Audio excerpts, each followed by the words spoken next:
You ask Tiger to solve. This deals with linear equations with one unknown. The final result is x equals -90. Let's solve it step by step. Simplify the expression. Simplify the arithmetic. Swap sides.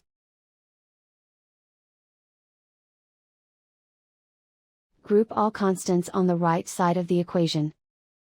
Add 53 to both sides. Simplify the arithmetic.